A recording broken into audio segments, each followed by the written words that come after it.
Yo, habla de aquí, Obanye do mani mene dufo ni ma dufo na ma dufo ka dufo so be nya li waje ko ko wa fi di kusu ni fi waje shi ni washa ayasuwa oba ni wo ni ji mene ji keke wa sha kan age usabi mene dufo wo ya gana oba wo ba sha gai ta bi na fi ha ekoko me bodo na boni kusu ente na pe sha me na ka no je no ko choko ji no ni ya no lebeshi abasa je me feni akin ha kusu fi e fa akake nyekwa ni wodo mo ne so to fi okoye mi e ha no ni wo ya ye siga no na kan what is siga no mumo aha dani wo ba bie ni siga kono ne hu awole ta se to mi na wo ene me no je me le fi otomo e ma fa na le ji choe a chu ni ojo no ni yo ma mi ni le mo ko ba bia ke wo jin wo be ko ye bi wo be ko ye bi te fi ote ni ga le e ko ye ma mi de ko ye siga kono le hu there is a history behind it ni na me ki magbala mi ma chu wo wa gbe siga kono no na ko ba ma no ene ima anti ewu niji anti ewu ku sha etu ense tutuntu jemeji eni when you follow history e ko ba ke mo ken claim mo na chu niji ape oti course kai ma ko ape me eni onya ko ape ko oti course onya ko ape le ko dote short ko asere ji wo fa e ha dote aha oti ko asere na ba wo dote gbeke ba ibalagele ba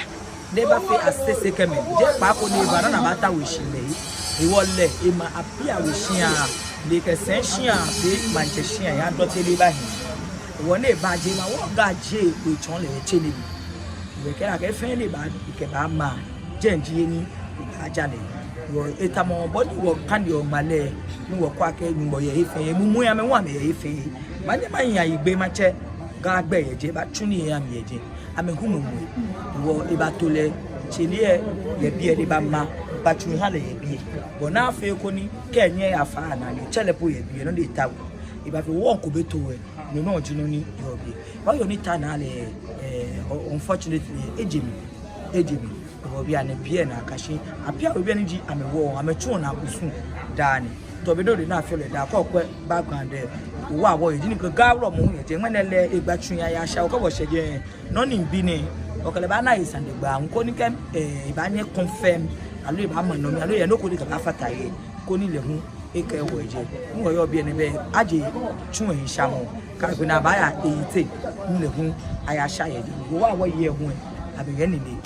no go to bi mo fe na ye sha ka bi mo ba gbe na wo ni ma je ke aya wo you ka safa che me ko ni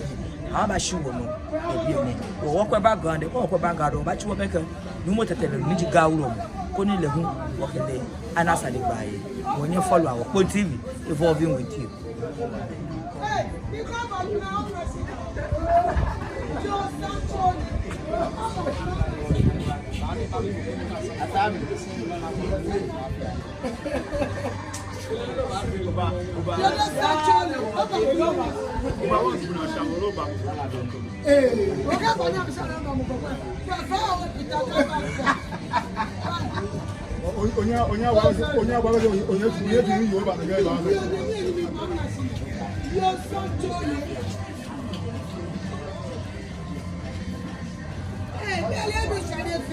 Video.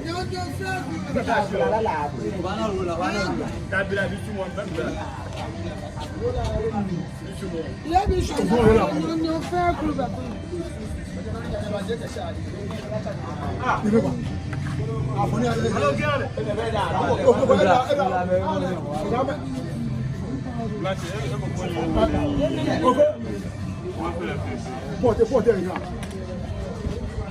Yeah.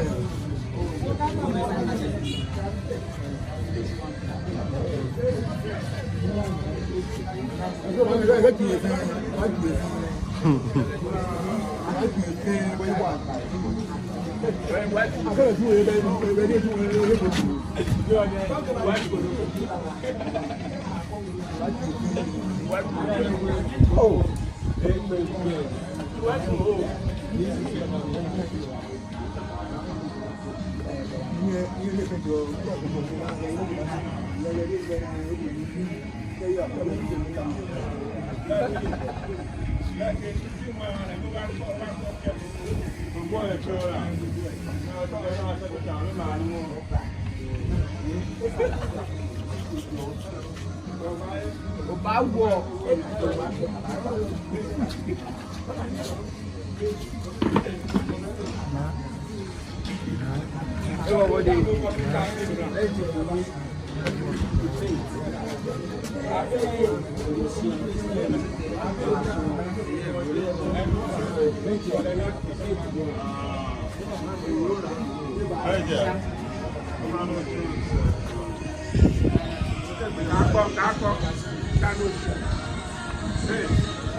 Yo, so many things.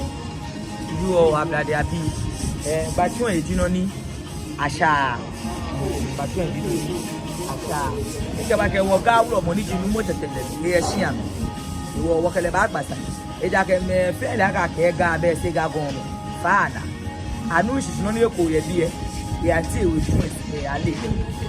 In Bulani, feel strong. She money by her, a do it. And all about you, banker. You what you a banker lay. Le who no you me back ni you catch on. Young banker, no more take it.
Agari abi ni mani di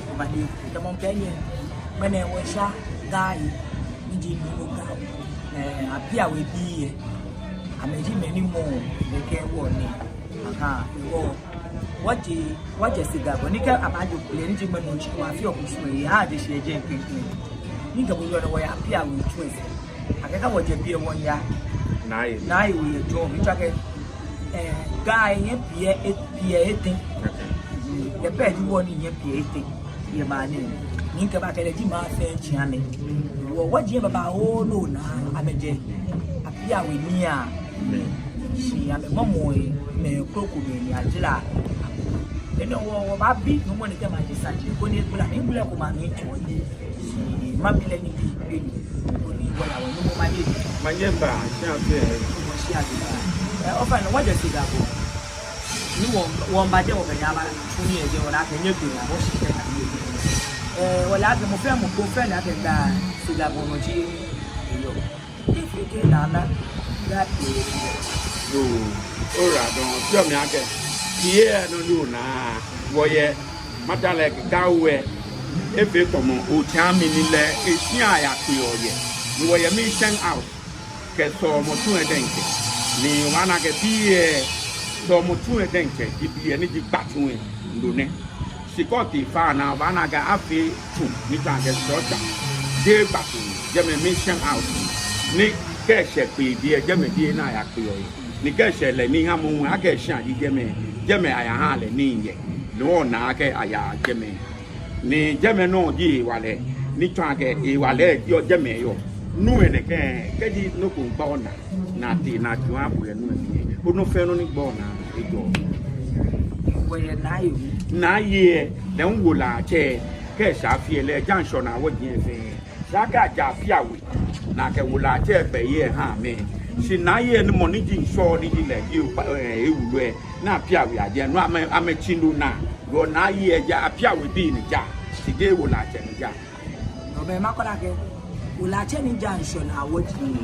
it's yame, a Japia, no, will I tell the jail, will I tell no, yo. Well, I'll charm any Jim Mount, charming she no, a Japia, mean Papa to a tuna canine. Benena, I will not say Alata. She moniji, Chiame, how will I walk a joke, appear with Josh. Very good. Cagman anyway will not say, Mammy, do not put Chiame Batoku, Uchiame, Bukuye, will I tell Chiame, Uchiame, will I tell I am a mean. She Chiame Sanete. Up until now, we were back with Quebec. We will push it. She will quack me. You will like it. Cash will push you now. We will ban them. We could go to Lenny. A day from my natural electric. She can ma will like it. Chiame lay a whoop. Whatever you touch in a gammy, you will like it. Now, what would Chama will be? The enemy will Tale ake me na ke ne alo ya ni wela sika kusum gbajia to na woku ku e be tiame emi chomo pe ni agbra mi akecho to be ni ga nyelele yitu agifa na eni ya eji so motu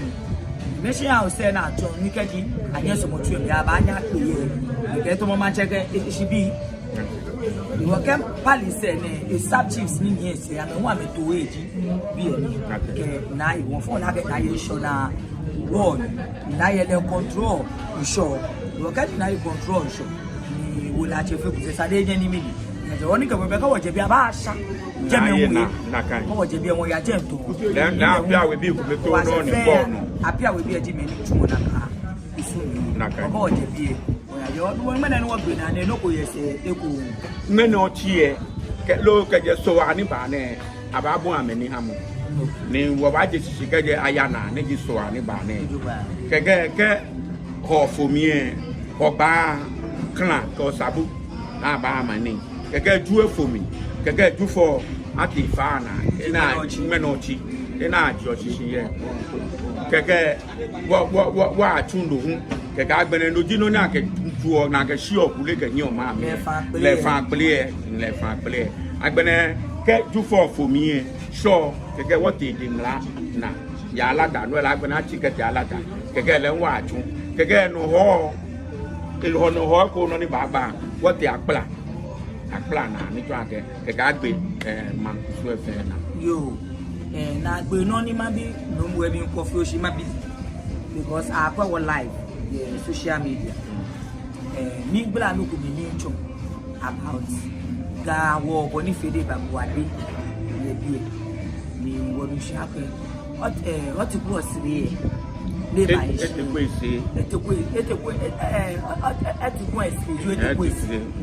o ja ko afrele fo dote ni ji mo ni ja pa mo ri ba je te ko esi bi o ti ko si ni woni sigba mo twa ke le di ma wo ji ijo le je che ijo le ke ba ma ni ma ni sigbe na echo misconception ni twa ke bu na enyo ni yo apia we iwe bi ane no shimi na ke bu tag ni na ka question mimi ma no mimi nke la be no ni iwe na kai ke ba o e ja ke e te ko esi le ji mo na je chi bia le ba du ye bi mene ake aya bia na ya pe bia bi nke ameji meni and Jesus say shame ba fish le here dani ma chedo bi when you follow history no na jage na ba wo no te gbe ka ja ko awo but e to ko ese le ji mo na wo le gbe kenklen ke shie no ko le se tonye de ba kan ni to te be be shi le de sa de ba fi asese de ke mo se ko ni oje je meji shi le de fi de ke me nakai ke be mi enu bura mo ko ma na ke mali yo bi yo ira don no na yu o ne manya maka ge yue mu ekume ye ni eje ko yue mu ekume ni eje ko no ene no na yu o ne ma no mi hanle ni ma ti ele ko this everyday ba fi ru ko do wo ke ba wa je le de ke li wo eje ko age wa je atole temu sanji ake wa je do chamani abani yo ke eje le ko shi mi eje le yo many baba online me I remember reply me make sure you have your facts because ke ayi le na kan ni o ke bojo lu pa mi no touch ko mo nu pa yiri yo di isa ke de wo ko ba cha no wo sha de ra do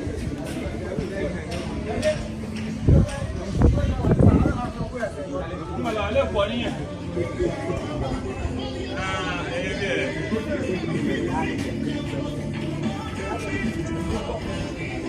Fero mo fa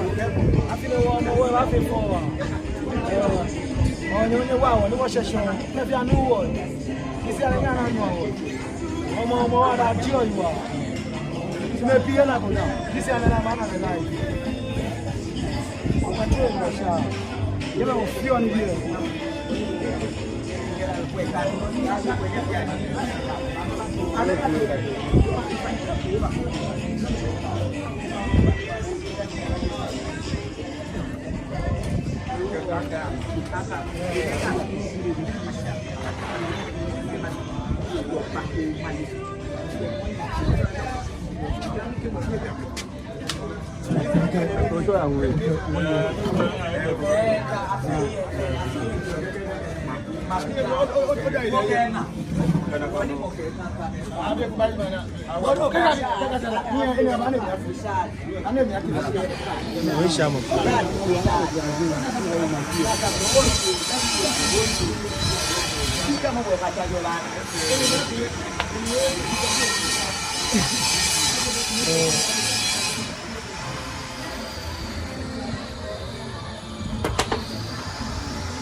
salon ko ni won shantai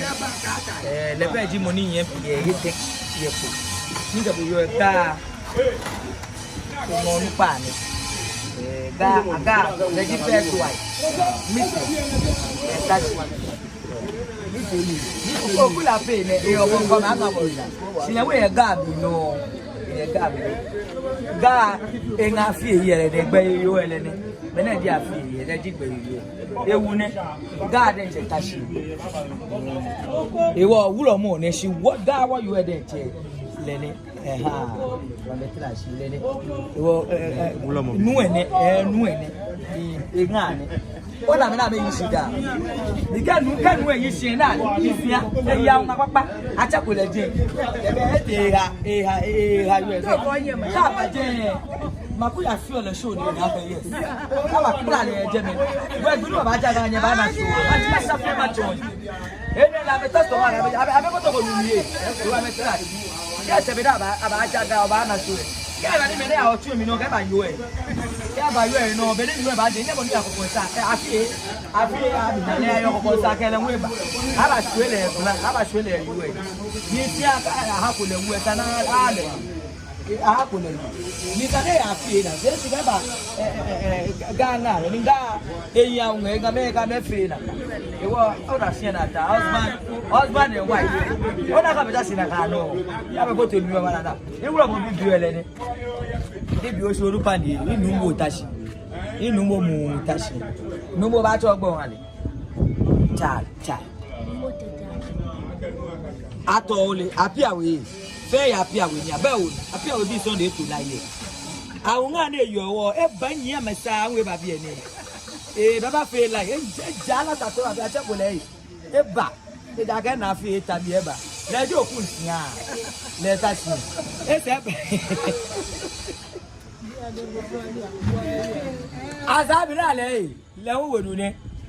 lo gbini le ba fe ne wo ba na so odugba asabi e de ntele ne le ji asabi o ko be na ba gbe na awon woye koko meke sara me ba o mo na chi ni wo ba fa pele ne aba me ba fa pele wo fe wo ba si abi ko ni wo ke fe usun wo amenu ba ke wo no ale ba yi ko be so no ba yi asa na ba yi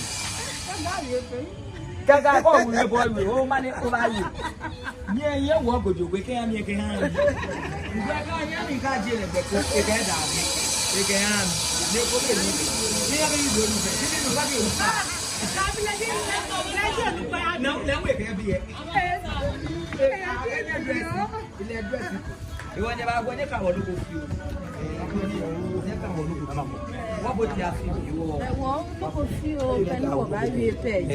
afi e na ayi e wo ka tu shi to ba ayi afi e bona fe ni wo no fi anu e jan wo pepe nu wa ma fe gba nu wa gbla ba shu e wo yi na ka onyami fe bo no ko ne mi fu po de chele no ka la ju e ka nu fa anu fe pepe na won bi wala ja ka wa e wala we no fi anu awa wala se chele yo wa wala se chele je mo ja aba wo ji nu wa ma fa gba nu wa gbla ba shu wo ni so wa ye gbo e na ana te bi ko aka fo wo te nko ya wa je oklo ko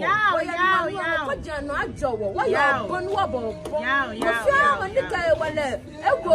nu chumo na mi na chumo na e ka ende aka nyo shikoko na efia ne ba chon shika fe shika na fitie na e papa pe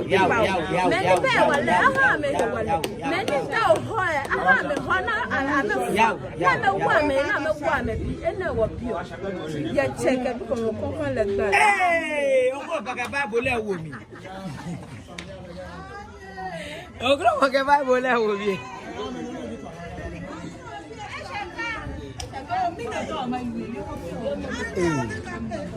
husband we miss you we oh bye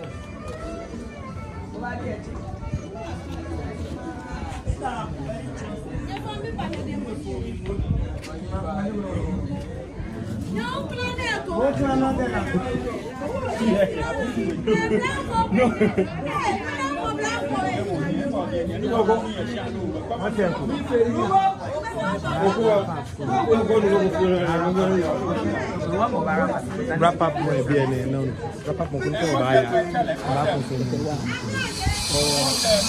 Papa.